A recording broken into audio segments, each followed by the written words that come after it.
There's something deeply broken about an industry that can track a truck down to the minute, down to the mile, and down to the exact speed it's traveling. But still, it doesn't have a good answer for where that truck is supposed to park at the end of the day. If we all think about that for a second, the technology exists to tell you when your break is due, when your clock runs out, and when you're behind schedule. But when it comes time to answer the very simple question of where do you want me to put this thing tonight, the answer lands somewhere between figure it out and good luck, buddy. That to me is not a system. That is a scavenger hunt for the driver. What's going on, drivers? Welcome back to Behind the Wheel. My name is Jen. I appreciate all of you being here with me today. We're going to get into a topic that every truck driver knows personally, every trucking company claims to care about, and every politician loves to mention that when they need to sound concerned about the industry.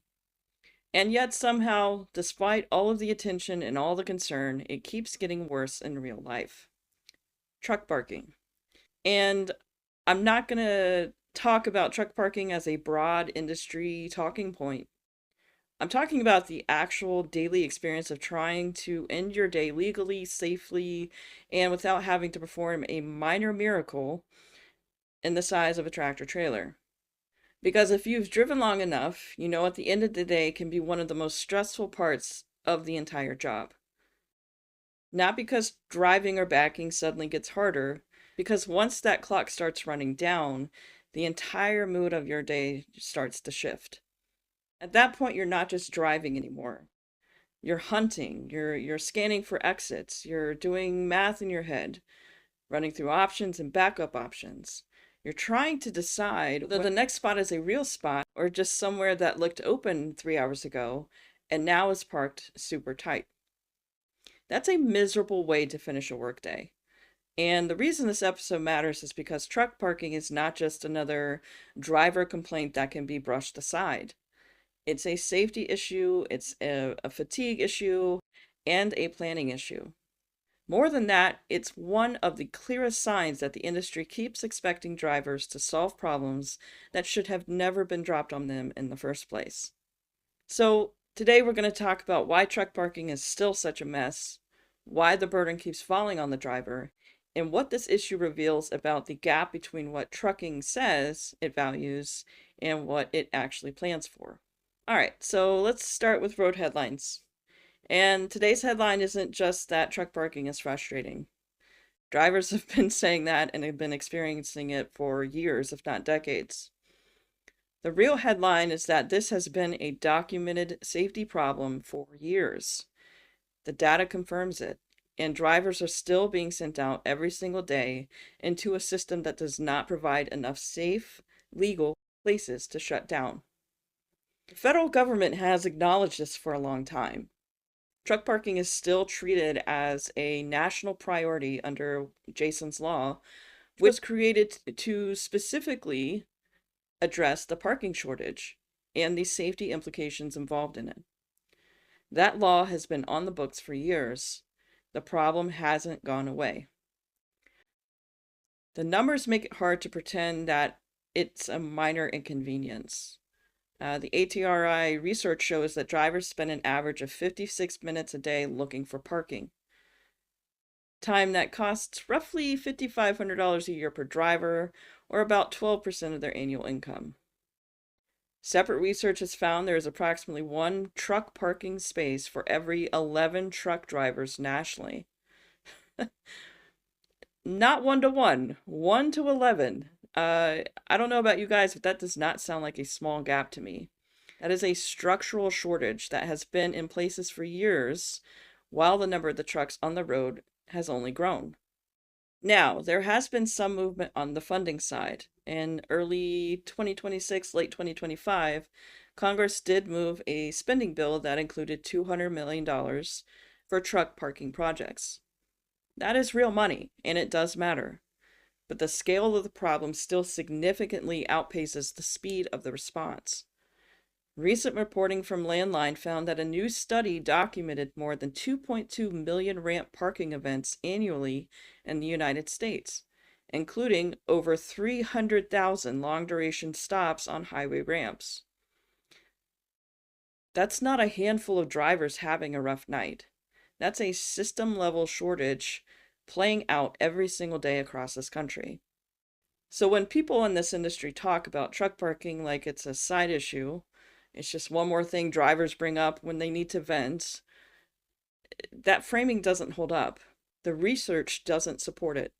And the daily experience of drivers across the country definitely doesn't support it. This is a real, documented, ongoing crisis.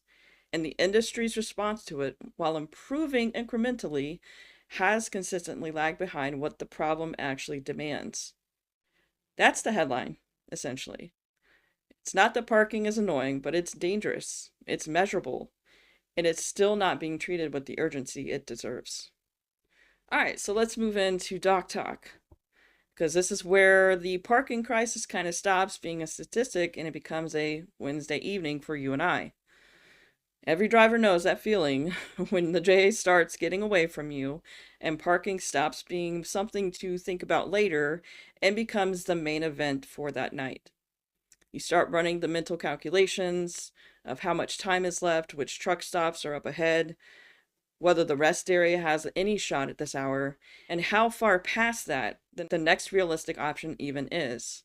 And somewhere in the middle of that math, you realize you're not really driving anymore. You're managing a slow motion crisis at that point. That is a stressful way to live, and drivers do it routinely. What makes it worse is how little credit they get for the mental energy it takes to end a day safely. It doesn't show up anywhere in the job descriptions. It's not in the rate, it's not counted as working time, and it's invisible to most of the people who never have to do it. But every driver knows that the last stretch of the day can feel like a slow squeeze. The later it gets, the fewer choices you have, and once those choices start disappearing, the pressure of that final hour changes the whole texture of the evening. And let's be honest about what some of these endings look like in practice. Trucks lined up on ramps, tucked behind buildings, wedged into dirt lots along service roads, jammed into the spaces that were clearly never designed with a sleeper cab in mind. At some point, it starts to feel like the country is running a nationwide experiment in creative parking, and drivers are the unwilling test subjects. The important thing to understand is that none of this is happening because drivers are reckless or careless. Some of them are. Some of them just don't know how to plan. But the majority of us, it's happening because the legal options have ran out. That distinction matters, and it gets lost constantly in conversations about parking enforcement. Nobody wants to end their night in some strange leftover corner of an industrial park. Drivers just want a normal, legal place to stop and rest and have a bathroom and maybe get a drink or a snack. That's it. That is not a complicated ask. Being in an industry built entirely around movement, timing, and hours of service compliance, the basic infrastructure for ending the day safely has never been treated as a real priority. And that is a fundamental contradiction that the industry has been content to leave unresolved for a very long time. In my opinion, if you're going to regulate when people must stop, you have a responsibility to take seriously where they're supposed to stop. That logic to me seems insanely obvious. It has apparently not been obvious enough. What makes this especially layered is that parking is almost never just a parking problem by the time it becomes urgent. It usually starts earlier in the day. You have like a 2-hour detention at a shipper or receiver. You have a dispatch plan that looked reasonable and then it fell apart. Any of these things can push a driver's timeline back far enough that by the time the day is winding down, the good parking options are already gone. The industry wastes drivers' time earlier in the day and then acts surprised when parking becomes a crisis at the end of it. It's like throwing water on a kitchen floor and then acting shocked when someone slips. These two things are connected, and they always have been connected. And treating them as separate problems is part of why neither one of these gets completely solved. Parking also changes how drivers plan everything else. It shapes what loads feel realistic, how far a driver is willing to push before stopping, and how much trust they have in that schedule. Because experienced drivers don't just think in miles, they think in terms of where the day can actually end, not where dispatch imagines it might end, and not where the load planner assumed it would end, but where it would realistically and genuinely end with a real truck, a real clock, and a real parking situation. That kind of road level planning is happening constantly, and it takes real mental bandwidth that most people outside the truck never account for. Which is why it always drives me crazy when I always hear somebody say, "Well, just trip plan better." It's so aggravating to hear that. Yes, planning matters. Some drivers aren't good at planning, whether it's inexperienced or just they're just kind of woo-woo about everything. But the good drivers already do that. There is a meaningful difference between planning well and pretending the scarcity is a personal failure. If 10 drivers are trying to fit into 6 available spots, that is not trip planning. That is a math problem. And the driver didn't create the math. Framing it as a planning failure puts the burden right back on the person that's already carrying it. Which, as we've talked about on the show before, is a recurring theme in how this industry handles its structural problems. And I think the parking issue reveals something important about how drivers are viewed overall. Because if drivers were genuinely treated as the center of the system, which they are operationally, then ending their day safely would be treated as essential infrastructure. It would be planned for, funded, and built into the system the same way appointment windows and compliance deadlines are. Instead, the messages too often come across as, "We care deeply about your safety. We need you rested and legal and professional. Now go figure out where to put that truck in a country that doesn't have quite enough room for you." It's not support. It is a motivational poster with consequences, and drivers know the difference. All right, so let's bring this all home with Final Mile. What the truck parking crisis really exposes is one of the most persistent contradictions in this industry. Trucking is built on discipline, timing, compliance, and safety. It depends on drivers making sound decisions at the end of long days, on tired bodies, and real pressure. And yet it leaves one of the most basic parts of that equation largely unresolved. Where does the driver go when the day is done? That question is fundamental. It is not secondary concern of a logistical footnote. Where a driver ends that day affects how they sleep, how they recover, how the next morning starts, and how sustainable this life feels over time. A driver who knows they have a safe, legal place to stop can pace the day differently. I know I do. Right now I'm on a set route that I'm doing. I go to the same 2 or 3 different truck stops that I know always have parking. And my day feels completely different compared to when I'm out on the road, don't 100% know, that area. And I see that there's a Love's, a Pilot, and a TA, and that's all I've got. I don't have a mom and pop. My day feels completely different. I take my time, I can take a breath, I can just cruise right along and just get up there. And if I run into traffic or construction, I already know that there is a place a little bit closer that I can still make. We're calmer, we think more clearly, and we make better decisions across the board when we can control that pace. A driver who spends the last hour of the day in a load grade panic about parking is a driver whose mental and physical resources are being drained in ways that don't show up in the data until something goes wrong. And that's why parking has to be part of a very serious conversation about safety, retention, and driver well-being. Not as a courtesy mention, but as a central issue. Because you cannot talk honestly about fatigue without talking about what finding a parking spot actually costs a driver at the end of their shift. You cannot talk about professionalism and ask drivers to perform at a high level while leaving them to navigate a parking shortage that was never their fault and has never been their responsibility to fix. The $200 million in Recent federal funding is a real step, and it deserves to be acknowledged.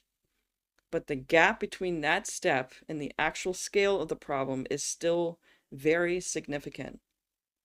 More than 2.2 million ramp parking events a year is not a problem that gets solved incrementally over a decade while drivers absorb the ongoing cost.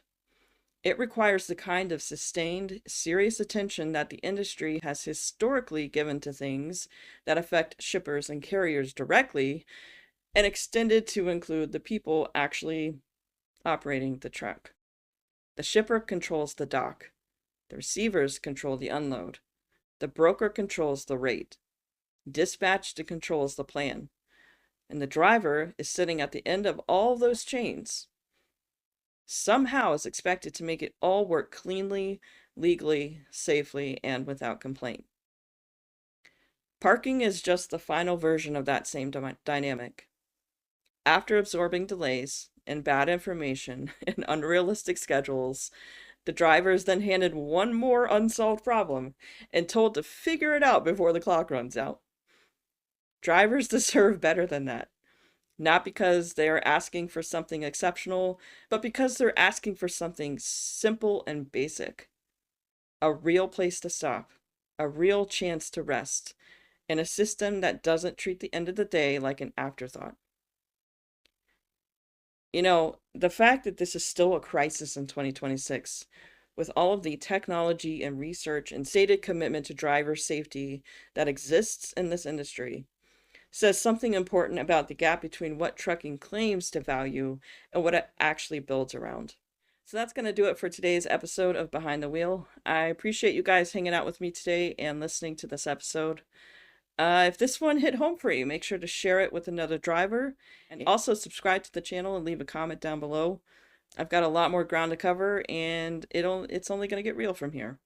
So be safe out there, drivers. Watch your mirrors, trust your instincts, and watch out for the folks in four-wheelers. I'll catch you guys in the next episode.